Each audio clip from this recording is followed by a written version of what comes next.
Boxing update, Nonito The Flash Donaire pwede nang malampasan ang record ni pambansang kamao Manny Pacquiao. Sa ngayon nasa Japan na si Nonito The Flash Donaire at sinalubong agad ng mga media. Malaking laban ito sa Japan dahil nakataya ang WBA bantamweight belt. Dalawang beses nakalaban ni Donaire si Naoya Inoue kaya mas nakilala pa si Donaire sa Japan. Ngayon kung maging champion si Nonito Donaire sa edad na 43, malalagpasan na niya ang record ni pambansang kamao Manny Pacquiao na pinakamatandang champion. Si Manny Pacquiao nakuha niyang WBA belt sa edad na 40. Tinawag na pinakamatandang champion noon sa welterweight division. Ngayon naman si Nonito Donaire sa edad na 43.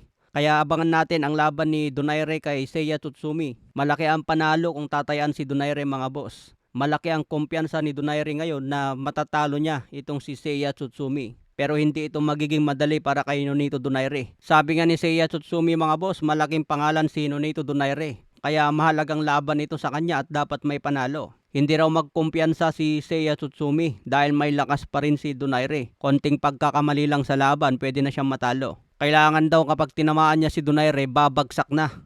Dahil kung hindi niya magawang mapabagsak si Donaire, siguradong mahirap na laban na raw ito para sa kanya. Kaya abangan natin yan mga boss, December 17. Sa iba pang balita, kalaban ni Casimero na si Tommy Zokoshi. Gusto raw niya i-knockout ngayon si Janrel Casimero. Tatapusin na raw niya ang karera ni Casimero mga boss. Pero tingin ko malabong mangyari ito. Takbuhin din kasi itong Japanese na ito mga boss.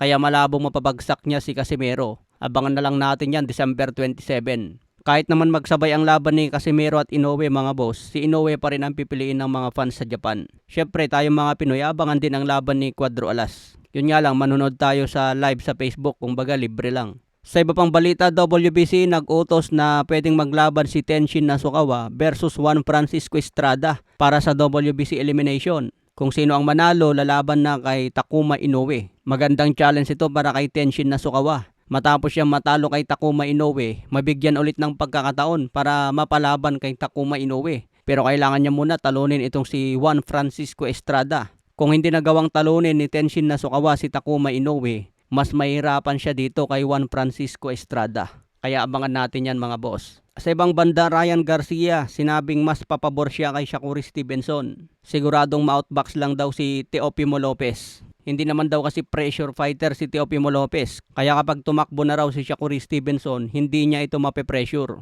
Kaya ang mangyayari kay Teofimo Lopez, ma-outbox lang daw ito ni Stevenson. Okay mga boss, hanggang sa muli nating updates.